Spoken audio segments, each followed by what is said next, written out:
স্বামী বিবেকানন্দের ভূমিকা। ভারতবর্ষের মাটিতে আজ পর্যন্ত যে সকল মহাত্মাগণ ভূমিষ্ঠ হয়েছেন, নরেন্দ্রনাথ দত্ত তথা স্বামী বিবেকানন্দ ছিলেন তাদের মধ্যে অন্যতম। স্বামী বিবেকানন্দ একধারে যেমন ছিলেন একজন সন্ন্যাসী, তেমনি ছিলেন একজন লেখক ও দার্শনিক। স্বামীজির মতো মহান ব্যক্তিত্ব আজও ভারতবর্ষের যুব সমাজকে প্রভাবিত করে। স্বামীজি ভারতবর্ষের যুব সমাজের উদ্দেশ্যে ডাক দিয়েছিলেন, ওঠো, জাগো এবং লক্ষ্যে না পৌঁছানো পর্যন্ত থেমো না। বিবেকানন্দ ছিলেন ভারতবর্ষের ইতিহাসে এক যুগ পুরুষ। শুধু ভারতবর্ষে নয়, স্বামীজির বাণী ছড়িয়ে পড়েছিলেন সারা বিশ্বের মানুষের কাছে। স্বামী বিবেকানন্দের জন্ম। স্বামী বিবেকানন্দ জন্মগ্রহণ করেছিলেন কলকাতার নামকরা আইনজীবী বিশ্বনাথ দত্তের পরিবারে।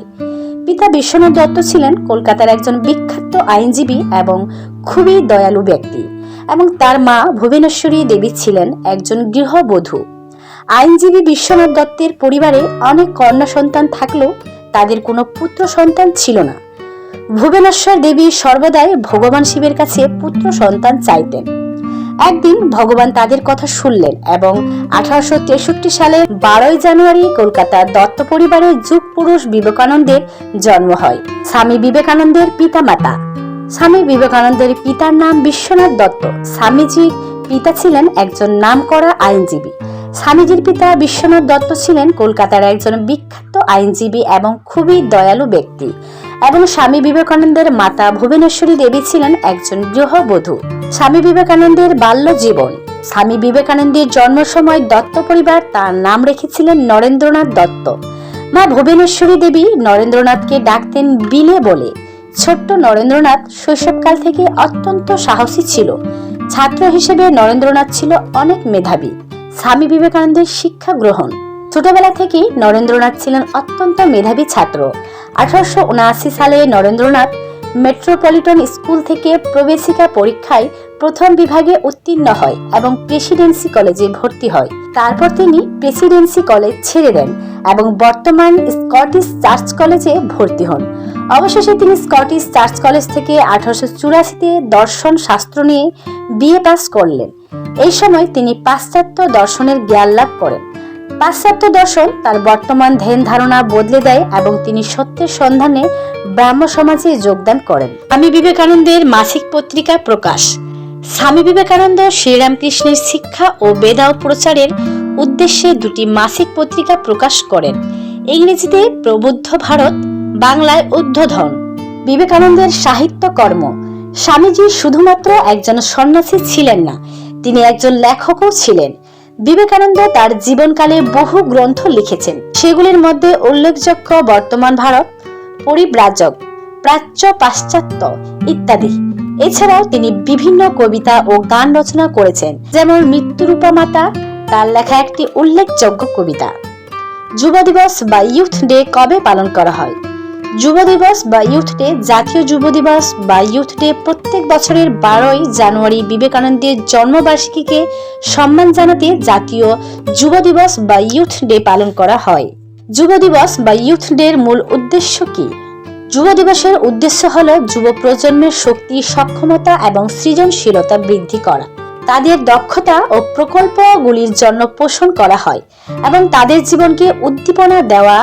এটি যুব প্রজন্মের মধ্যে আত্ম-উন্নতি, নেতৃত্ব এবং উদ্দীপনার ভাবনা তৈরি করে তাদেরকে সক্ষমভাবে সমাজে অংশগ্রহণ করতে উৎসাহিত করতে মাধ্যম। এই দিনে বিশ্বভরে বিভিন্ন কর্মসূচি, সেমিনার ও অন্যান্য কার্যক্রম অনুষ্ঠিত হয় যাতে যুব প্রজন্ম তাদের উদ্দীপনা ও আত্মবিশ্বাস বাড়াতে পারে। স্বামী বিবেকানন্দের আমেরিকা যাওয়া। স্বামী বিবেকানন্দ ভারতীয় ধার্মিক ও ধর্মীয় বিচারক 1893 সালে আমেরিকা ভ্রমণের জন্য প্রস্তুত হন। তার প্রধান লক্ষ্য ছিল পশ্চিমের মানুষের মাঝে ভারতীয় ধর্ম ও সংস্কৃতির প্রচার করা। তিনি ভারত ছেড়ে যাওয়ার আগে সংগ্রহ করেন বিভিন্ন ধর্মগ্রন্থ এবং তার বিশেষ আধুনিক চিন্তাধারার সঙ্গে পরিচিত হয়ে ওঠেন। একবারে তিনি পশ্চিমী বিশ্বের বিভিন্ন ধর্মগুলির সাথে পরিচিত হতে চেষ্টা করেন এবং ধর্মের ঐক্যবাদী বার্তার প্রচার করেন। তার আমেরিকা ভ্রমণের মাধ্যমে তিনি পশ্চিমী সমাজে ভারতীয় ধর্মের মূল তত্ত্ব, যোগাযোগ, ধ্যান এবং ধর্মীয় তত্ত্বের গুরুত্বপূর্ণ বিষয়গুলি উল্লেখ করেন। বিবেকানন্দের আমেরিকা ভ্রমণের ফলে উত্তর আমেরিকার কোনো প্রান্তেই বিভিন্ন ধর্মসমূহের মধ্যে আলোচনা এবং আদর্শবাদী চিন্তার বিকাশ ঘটে। তার ধর্মীয় ও দার্শনিক বাণী একাধিক মানুষের জীবনে নতুন আলোচনা এবং প্রেরণা উৎপাদন করে। স্বামী বিবেকানন্দের শেষ জীবন। 20 জানুয়ারি 1897 কলকাতায় এসে পৌঁছলেন স্বামীজি। দেশে ফিরে এই সময় আর বিশ্রাম নিলেন না স্বামীজি। দেশের মানুষের কল্যাণে কর্মযোগের বাণী প্রচার করতে লাগলেন স্বামীজি। ভারতবর্ষের তরুণ সম্প্রদায়ের উদ্দেশ্যে তিনি বললেন, বিশ্বের সমস্ত শক্তি তোমার ভিতরে বিরাজমান, নিজেকে কখনো দুর্বল ভেবো না। তিনি আরো বললেন, কখনো না বলো না, কখনো বলো না আমি করতে পারবো না। তুমি অনন্ত এবং সব শক্তি তোমার ভিতরে আছে, তুমি সবকিছুই করতে পারো। স্বামী বিবেকানন্দের মৃত্যুর কারণ। মহাপুরুষ মুনি ঋষিদের কখনো মৃত্যু হয় না। 4 মে 1902 সালে স্বামীজি ত্যাগ করেন। স্বামী বিবেকানন্দের ডেথ সার্টিফিকেটে উল্লেখ করা হয়েছে, বিবেকানন্দ যখন অসুস্থ হয়ে পড়েন, স্বামীজি চিকিৎসা করার জন্য বেলুর থেকে 2 জন ডাক্তারবাবু এসেছিলেন, ডাক্তার বৈকুণ্ঠনাথ সেন্নাল ও মহেন্দ্র মজুমদার। কিন্তু শেষ রক্ষা হলো না স্বামীজির। মস্তিষ্কের রক্তক্ষরণ জনিত কারণে স্বামীজির মৃত্যু হয়। এছাড়াও স্বামীজির মেসিভ হার্ট অ্যাটাকও হয়েছিল। স্বামী বিবেকানন্দের মৃত্যুর সময় বয়স।